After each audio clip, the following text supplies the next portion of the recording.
हाय दोस्तों, आपका स्वागत है हमारे यूट्यूब चैनल में। और आज हम पढ़ने वाले हैं पीजी सेमेस्टर 1 कोर 1 के सिलेबस के अनुसार से हम पढ़ेंगे।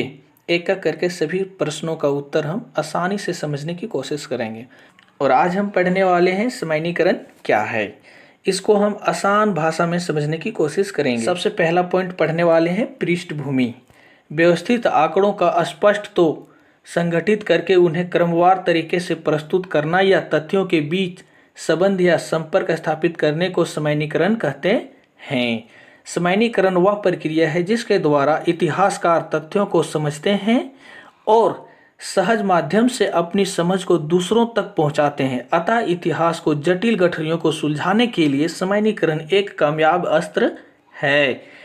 घटनाओं का विश्लेषण हुआ व्याख्या सामान्यीकरण के द्वारा ही संभव है। सामान्यीकरण को मुख्यतः 3 श्रेणियों में बांटा जा सकता है। पहला श्रेणी है निम्न स्तरीय श्रेणी, दूसरा श्रेणी है मध्य स्तरीय श्रेणी और तीसरा श्रेणी है व्यापक स्तरीय श्रेणी। पहले पढ़ने वाले हैं 1 नंबर में निम्न स्तरीय श्रेणी।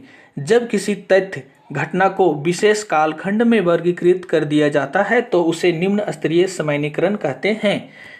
उदाहरण के लिए किसी घटना को राजनीतिक घटना कहा दिया जाना या किसी व्यक्ति विशेष को किसी समाज, जाति या धर्म से जोड़कर देखना या किसी घटना के संबंध में यह कहना कि वह इस तिथि को घटित हुई थी, उसे निम्न स्तरीय श्रेणी कहलाता है। दूसरे नंबर में हम पढ़ेंगे मध्य स्तरीय श्रेणी।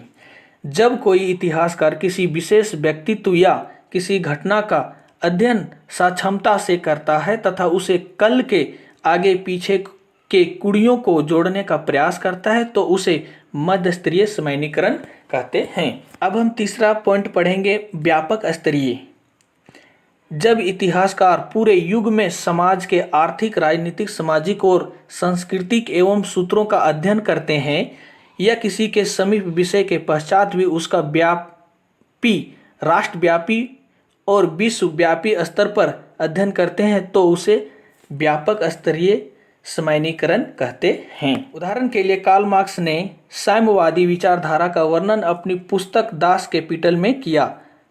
मार्क्स ने इसमें सर्ववर्ग को ना की बात कही है तथा कहा है कि धन का वितरण सबके बीच में समान रूप से होना चाहिए, चाहे इसके लिए खून ही क्यों न बहाना पड़े। व्यापक सामान्यीकरण करने वाले कुछ इतिहासकार और समाजशास्त्री भी हैं, जिनमें कार्ल मार्क्स, मार्क्स वेबर और मार्क्स ब्लॉक आदि हैं। साथ ही भारत में डी कोसंबा, आर.एस. शर्मा और रोमिला थापर आदि प्रमुख हैं।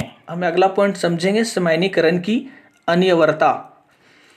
इतिहास का कार्य अतीत की जानकारी को एकत्रित कर उन्हें तिथिवार तरीके से प्रस्तुत करना होता है। ऐसा करने से ही अतीत के तथ्यों से सामना किया जा सकता है। तथ्यों का चयन इसलिए आवश्यक है क्योंकि तथ्य एक दूसरे से उलझे हुए और अधिक संख्या में होते हैं। अतः इतिहास लेखन में तथ्यों को एकत्रित कर उन्हें क्रमवार व समूहबद्ध तरीके से प्रस्तुत करना आवश्यक है, तभी इतिहास को सहजता से समझा जा सकता है। पहला पॉइंट समझेंगे, तथ्य अपने आप में कोई अर्थ नहीं स्पष्ट करता, बल्कि यह कार्य तो इतिहासकार को तथ्यों की सहायता हुआ स्पष्ट को ध्यान में रखकर सामान्यीकरण के द्वारा करना होता है। उदाहरण के लिए हम समझेंगे, हड़प्पा में घड़ी के समीप कुछ भंडार गृह मिलने के उल्लेख हैं। भंडार गृहों के से गज दक्षिण में ईंटों के चबूतरे के भी मिलने की चर्चा इतिहासकारों ने की, क्योंकि चबूतरे में से गेहूं और जौ के दाने प्राप्त हुए। इसलिए उसी आधार पर इतिहासकारों ने लिखा है कि इन चबूतरे के आसपास अन्न पीसा जाता रहा होगा। अतः यहाँ इतिहासकार द्वारा सामान्यीकरण का प्रयोग किया गया। दूसरा पॉइंट में हम समझेंगे सामान्यीकरण के बिना इतिहासकार लेखक संभव है। इस बात से इनकार नहीं किया जा सकता है कि सामान्यीकरण को लेकर कुछ इतिहासकार आपत्तियां भी उठाते हैं। उनका कहना है कि सामान्यीकरण को तथ्यों से परे रखना चाहिए, परंतु यह संभव नहीं है क्योंकि सामान्यीकरण ही तथ्यों को तत्व बनाते हैं। सामान्यीकरण को लेकर आलोचना का यह भी कहना है कि इससे कहीं कहीं तथ्यों को अर्थात खत्म हो जाता है।